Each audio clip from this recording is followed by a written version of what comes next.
大家好，今天要分享的是中国与全球化智库副主任高志凯先生最新的访谈。作为深谙大国博弈底层逻辑的顶尖智囊，他常年在西方媒体的围剿中单杀各路名嘴。这次他直接把矛头对准了在中东泥潭里疯狂挣扎的美国，给出了极其犀利的结论：2026年就是美国霸权日落西山的元年。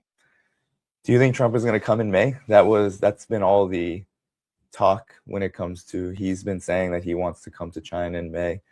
And I'm curious if you believe that he will, and if the war in Iran, given that Iran is a key strategic partner of China's, and given that just war in general, when a country's in active war and part of that war has some eyes set on China, I'm curious if you believe that Trump will be coming here and welcomed. Well, I understand that when the Chinese president and the American president met in South Korea last year, they were talking about this upcoming state visit already.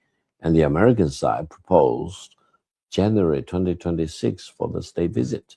The Chinese side probably said, well, January will be too cold. It's still in the middle of the winter. Let's wait until spring. So it was pushed to sometime March. And as the Americans said, March the 29th, is that right? It was postponed because of the war. And the Chinese side is restructuring the timing and the venue of the visit in close consultation with the American side.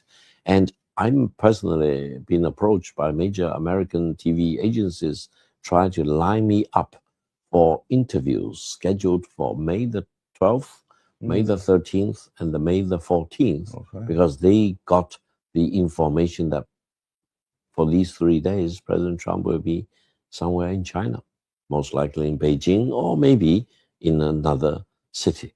So I think we have greater likelihood of this state visit to take place in the middle of May. And I believe it will be extremely important for the Chinese president and President Trump to meet. And some people may say, well, the United States threatens to blow Iran back to Stone Ages, all these bad things, playing the role of aggressor. Why should China roll out the red carpet to welcome President Trump? I think China is being very philosophical. On the one hand, we support Iran. We condemn the war of aggression. However, we also believe China-US relations are so important.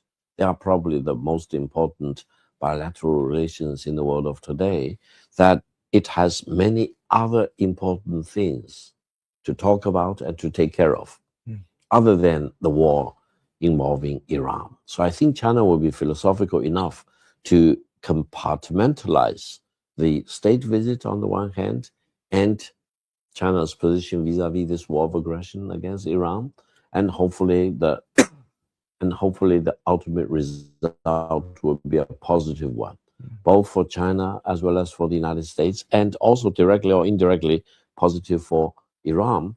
And you may never know, China may actually offer to broker a real deal between the United States and Iran, because I think from the President Trump's perspective, China is the most impactful country in the world. He recognized China as a peer, even though the word they use is a near peer country. And they also fully understand China's very close relations with Iran. So maybe China, in addition to Pakistan, can play the role of real good officers to make both the United States and Iran more comfortable about talking with each other. And this time it may be in China. I hope so. I never know.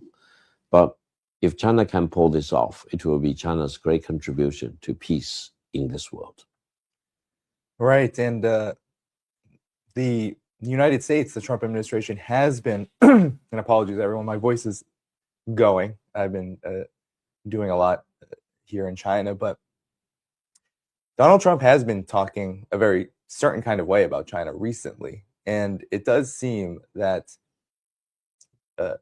there is a shift happening where there is more acknowledgement of China's overall presence and its power and its real ability to assert itself in the way that China wants to assert itself in the world. given that the United States is at war with Iran now, and we have all this time that you just marked out in the middle of May as possibly him coming, do you see that this war could be over by then? Because there are a lot of problems coming to visit a country like China at war, not just China's view on it, but the fact that that's so soon. And you just outlined earlier the consequences of what happens if the U.S. escalates. And if the war is going on still, it's likely that the U.S. has escalated. So what's your view on this? Well, I personally hope the war will be over last week or last month, or at least yesterday. The fact that it is still going on is truly a tragedy. And I think even though President Trump wants to end the war, maybe Prime Minister Netanyahu of Israel may have all the incentives to sabotage this peace effort.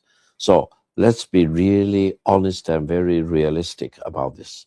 This war needs to end as soon as possible, and the sooner the better.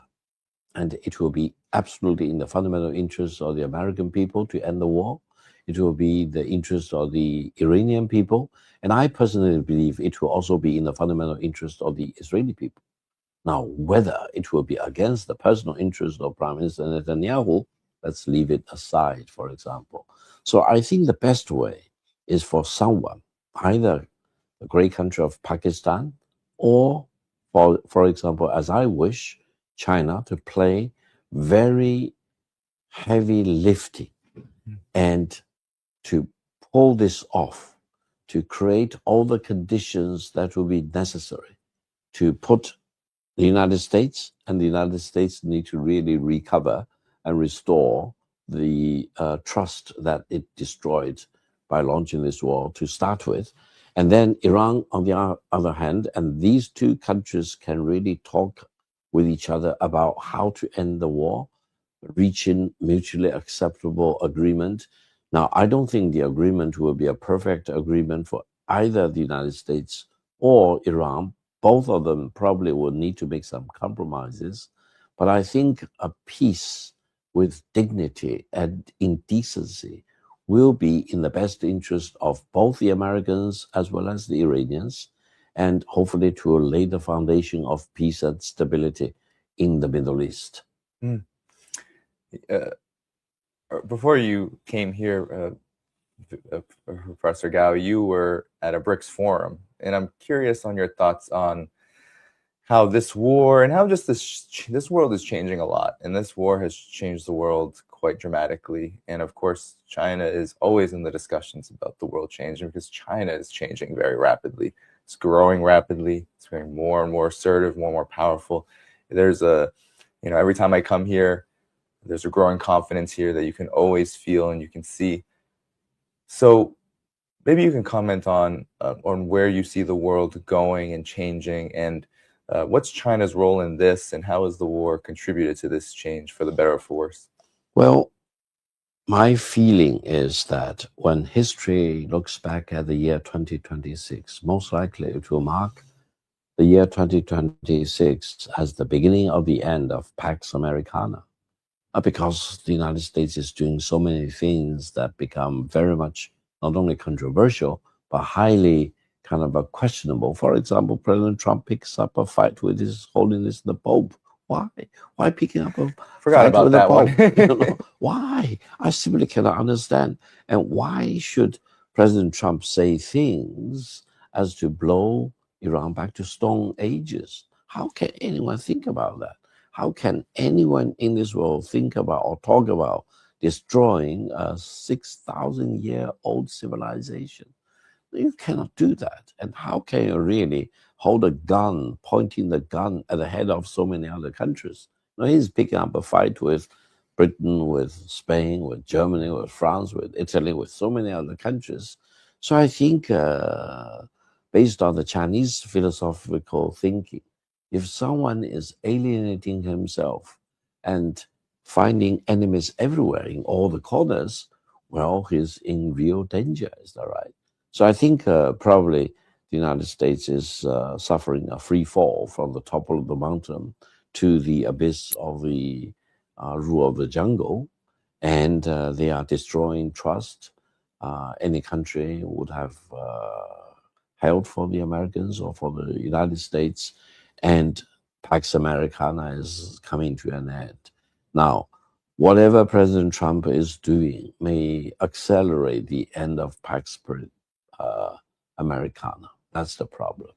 Whether the midterm election will make another watershed moment, whether the United States will recollect its sanity and the rationality, not to talk about war all the time, and try to really devote itself to peace and stability. I hope the Americans will have that courage and wisdom, because otherwise I really worry that the year 2026 will be the beginning of the end of Pax Americana.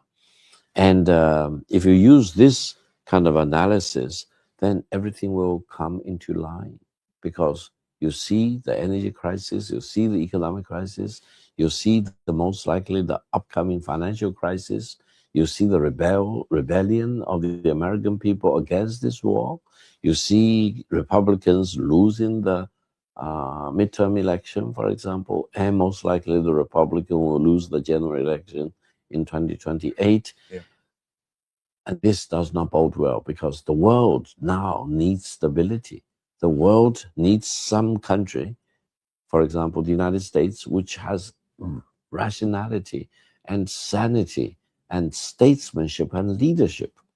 You cannot play around like a spoiled kid in a china shop pretending to be a bull, because that probably will be the end of sanity for mankind. 视频看完了，极度舒适，冲突感拉满。我们来聊几个有意思的点。第一，强人低头，霸权求援。算盘打得震天响的美国政客，刚叫嚣完要把别人炸回石器时代，转头特朗普却极可能在5月中旬访华。这意味着什么？美国在中东弄得一地鸡毛，最后竟指望东方大国来收拾残局。这波纯属偷鸡不成18米，上赶着送人头。第二，长期主义对短期选票的降维打击。说实话，这里说一点我自己的观察，美国现在的做派就像在瓷器店里撒泼的巨婴，疯狂透支着2战以来积累的战略信用。反观中国，5000年历史沉淀让我们稳稳兑现发育，不管外面怎么乱，长远规划的底盘稳如泰山。华尔街资本驱动的短期吸血模式，拿什么跟我们打？2026年注定是美利坚治下和平崩塌的元年，美国正在以自由落体的方式坠入丛林法则的深渊。正如基辛格所言，做美国的敌人是危险的，但做美国的盟友是致命的。当霸权沦为全世界的负资产，新时代的破晓已然不可阻挡。那么问题来了，你觉得特朗普5月如果真的访华，是真撑不住了准备认怂，还是为了大选放的缓兵之计？欢迎在评论区开战讨论。本频道视频仅代表个人观点，觉得不错的动动手指，一键3连，你的支持是我最大的动力。我们下期见。